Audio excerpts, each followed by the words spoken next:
Hey friends, welcome back to the channel. I'm going to go over 21 bits of advice that I would give to my 18-year-old self. Let's get into it. Firstly, think about the game that you're playing and think about what are the victory conditions of that game. When you were in school, then the game was very much a game of trying to get really good exam results to try and get into university. But when you go to university, that is probably not the game that you're going to continue to play.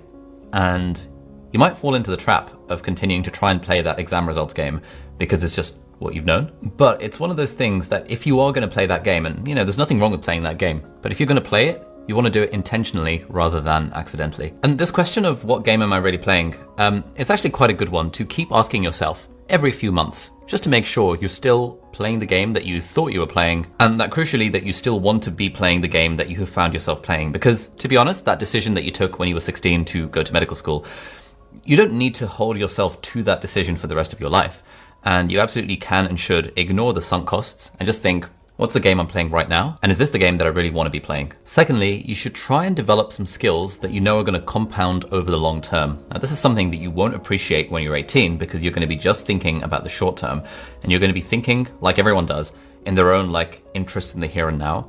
But you really want to start doing things at 18 or even younger than that. But you want to start doing things at 18 that are going to compound over time. Firstly, please pay attention to your posture.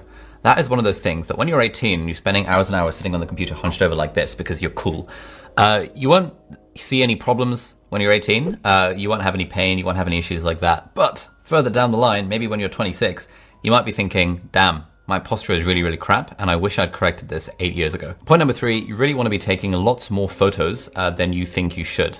Because again, you won't notice it at the time and you might think it's a bit of an inconvenience taking photos of stuff, but your university years are never going to come again. And in the future, you're always going to be so glad of the memories that you recorded by taking photos at events and taking photos even of your friends as you're having chills in your room. Point number 4, you really want to be more of a documentarian of the stuff that you're consuming and the stuff that you're creating, i.e. please, when you read a book or when you read an article or when you listen to a podcast or when you read, I don't know, The 4-Hour Workweek or something like that. When you read these books, please write some notes about what your thoughts and feelings were as you were reading them. Again, it's one of those things that you probably won't appreciate at the time because you'll think, oh, I've read this book, I just want to go on to the next one. But if you just take even 10 or 15 minutes to consolidate your thoughts and to think about, okay, what did I actually learn from this? And how have my feelings, how's my reactions, how's my behavior changed as a result of reading this thing or listening to this podcast, then that is actually going to help you in the present moment, but it's also going to be really interesting to look back on in the future. And even better, if you put those things on a public website, then that is going to get domain value and then your own brand will start to grow much more quicker than it actually did because you were just taking the time to document the things that you were learning along the way and doing your best to try and help others. Point number 5, try and be a connector or a hub that helps connect different people and different friendship groups. You're going to have a lot of anxiety and insecurity going into university about making friends. You're going to be worried that you're not going to make friends. You're going to be worried that no one's going to like you. Firstly, take heart because literally everyone suffers from those anxieties when they go to university as well. But secondly, realize that any friendship group needs someone to bring them together and be okay with being that person. Be okay with being the person to set up a WhatsApp group for a group of friends. Be okay with taking the first step towards inviting people to your room to hang out. Be okay with organizing an event. Be okay with all that kind of stuff because everyone, when they're in that position, they want someone to take charge and you can absolutely be that person if you want. Point number 6, you're going to do a pretty good job of putting yourself out there at university. You're going to join all these clubs and all these mailing lists and all these societies and you're going to go to all these events and recognize that while that's all very good, there's always more that you could be doing. And if it's a choice between sitting in your room one night, watching The Vampire Diaries, or, making the extra effort to get dressed and go to that event that maybe you've been putting off, please go to the event. Again, it's one of those things where the individual event that you go to probably won't matter. But the more you expose yourself to other people in a non-weird way, the more your surface area for serendipity will just increase and you're going to find yourself meeting people and making friends in the unlikeliest of circumstances. But the way that you can essentially optimize that luck in your favor is by putting yourself out there more than you currently are. Point number 7, get a doorstop. Those things are fantastic. They wedge your door open and keep your door wedged open at all times. Maybe not when you're asleep, but basically at every other time, and actively encourage people to come to your room and actively encourage people to interrupt you while you're trying to study because you're never going to remember those extra few bits of productivity that you had. But if someone feels comfortable enough to come over to your room at 11 o'clock at night just to have a bit of a chat, those are the conversations that compound into friendships further down the line. And those are the things you're going to be more grateful for, rather than the fact that maybe you got an extra 0.1% on that essay that you're working on. Point number 8, don't be mean to people. You will only ever regret it. Point number 9, buy some Bitcoin and absolutely do not, under any circumstances, try and sell it. Point number 10, nothing good ever happens after 2 a.m. You're going to really enjoy hanging out with people until 4 or 5 in the morning. Recognize that up until 2 a.m., those hangouts are useful. After 2 a.m., those they fall off a cliff and nothing good ever happens, and you just want to sleep. You want to kick people out of your room and go to bed, because then you won't completely waste the next day with this sort of effectively a hangover from staying up until 6 in the morning and then getting 2 hours of sleep. That is proper grim. Nothing good ever happens after 2 a.m. Point 11, do a little bit of work, a little bit of studying every day. When you're 19, you're going to discover the magical power of something called active recall and spaced repetition. And the way that our memory works is that it's like if we do a little bit of something every day over a very long period of time, that's far more likely to end up in a long-term memory. Whereas if you do a burst of work, try and cram for a test or for an exam, like that stuff is absolutely not going to stick in the long term. And when you get to actually being a doctor and someone like a surgeon that you're working with asks you a question about anatomy, you're going to kick yourself and you're going to wish that, damn, I really wish I'd done a little bit of work every day and I would have kept up my knowledge of anatomy or kept up my knowledge of physiology. Because you know that you knew it at one point, but it's not going to come to you when it really counts further down the line. So again, a little bit of work every day goes a very, very long way. Firstly, towards helping you in your exams, but more importantly, towards giving you that knowledge that you can then have as a foundation for the rest of your life. Point number 12, seek forgiveness rather than permission. At some point, you might get the idea to start a particular business or a website or even a YouTube channel. Seek forgiveness rather than permission. Don't feel like you have to email the university to ask them for permission to do a thing, or email your college tutor to ask, is it okay if I do this? Just do it. And if they have a problem with it, you can always seek forgiveness further down the line. Point number 13, please, please, please stop worrying about what other people think of you, because they're really not thinking of you. You're going to walk around, you're going to go to all these events, and you're going to think people are looking at you and judging you and caring about what you're doing. They're really not. Everyone has got their own anxieties. Everyone has their own problems. Most of the people, like 30% of the people that you're going to meet are struggling with their own mental health problems that you're never going to know about until like 10 years down the line.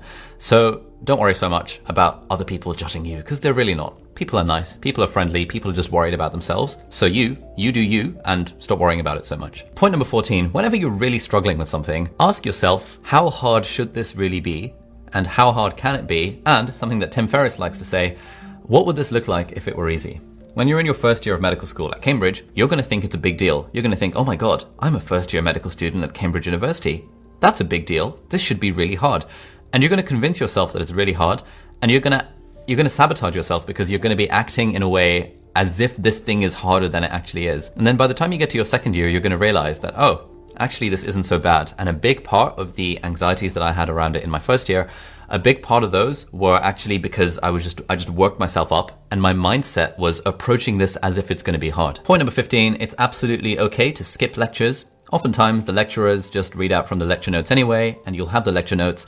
And if you want, you can just go to a cafe or a coffee shop or a restaurant and you can just go through the lecture in your own time. That's completely chill. Just make sure you don't try and summarize it, because taking notes, as you're going to find out when you read the book, make it stick. And when you discover the evidence-based study tips, you're going to realize that taking notes is a waste of time for the most part. So don't try and summarize your lecture notes, but also don't feel like you have to go to the lectures. Point number 16, it's absolutely okay to fall behind with your university work during term time. Your terms are going to be 8 weeks long. That is not a lot of time. And you're going to keep up for the first 2 or 3 weeks. And then you're going to start falling behind and behind and behind. And you're going to feel really bad about this, because you're going to think, oh my God, I'm such a waste man. Everyone else around me is keeping up, whereas I'm really falling behind. Firstly, don't worry, 90% of the year group is also falling behind. They're just pretending they're not. But secondly, your holidays are really long, and there's nothing really to do in the holidays other than go to the local library with your friends from school and all study together. And that's actually quite fun. So it's okay to fall behind during term time. During term time, you have all these societies, you have all these fun things that you could be doing. So don't prioritize work over the social stuff, because it's only for 8 weeks. You can prioritize work during the holidays. Point number 17, when you read this book, The 4-Hour Workweek, you're going to realize that you can develop sources of passive income. Please, please, please, when you have that thought process, run with it and try and do those things, because further down the line, at the start when you're 18 and 19, you're going to be putting so much effort into making these websites and these projects, and you're not going to see any returns for a very long time. But 8 years down the line, you're going to be so glad that you spent a little bit of time in your university years trying to do these extra projects to make yourself a bit of money on the side. And to be honest, it's not even about the money. It's more about the skills that you gain during that process. You know, trying to make something and trying to charge money for it is one of the best learning experiences in life in general. And you're going to see this time and again as you try more and more projects throughout your university years. So when it comes to making money from this sort of stuff, don't obsess over it, but also don't treat it as something evil, because you know, the art of trying to monetize something will itself teach you so many lessons. Point number 18, really try your best to enjoy the journey and not focus so much on the destination. University is going to be the best time of your life, and it's only really going to happen once. And it would be a shame if you look back on that time and you think, damn, I was so focused on trying to climb that, you know, the greasy pole of achievement. I was so focused on trying to get to that first class or get to slightly higher marks that I forgot to enjoy myself while I was there. And you know, it's totally okay to have goals. It's totally okay to shoot for things like, I want to get a first class, I want to go for rank 1, I want to do all this kind of stuff. But just don't forget to, you know, as they say, smell the roses on the journey. As Brandon Sanderson would say in the Mistborn series and the Stormlight Archive, by the way, you should read those sooner than you did. Life before death, strength before weakness, journey before destination. Point number 19, share your work and yourself with your friends without any expectation of something in return. You're going to realize this a few months into university, that everything becomes so much easier when you work together with your friends and you treat the exam as your collective enemy, rather than viewing it as like a single player game that you're playing and competing with other people. There's really no need to compete with your friends or compete with your year group. Instead, think of it as a collaborative endeavor. And when you're sharing stuff, don't worry about tit for tat. Don't worry about like, I shared this essay plan with John and then John didn't share something with me. Just like share openly. You're going to look back on that time and you won't even remember like, you know, what was the essay John gave you, but you will remember the feeling of camaraderie that you're going to have with your medical student colleagues when you're all kind of working together and sharing resources amongst one another. Point number 20, really carve into your heart the serenity prayer, which is, God grant me the strength to accept that which I cannot control, the courage to change what I can, and the wisdom to know the difference. Basically, don't worry about the stuff that's outside of your control, because it's going to cause you undue stress and anxiety and worry. Instead, focus on the things that you can control and focus on doing what you can to make them better. And finally, point number 21, please learn how to study efficiently for your exams. You're going to waste hours, days, and weeks, and even months using ineffective study techniques. You're going to think that rereading your notes is useful. You're going to think that summarizing your notes is helpful. You're going to think that highlighting in pretty colors is going to be useful. What you don't realize is that when you're 18, what you don't realize is that there's a huge amount of scientific evidence around what makes effective studying, and you really want to try and learn it sooner rather than later. Have a great life, and I'll see you later. Bye-bye.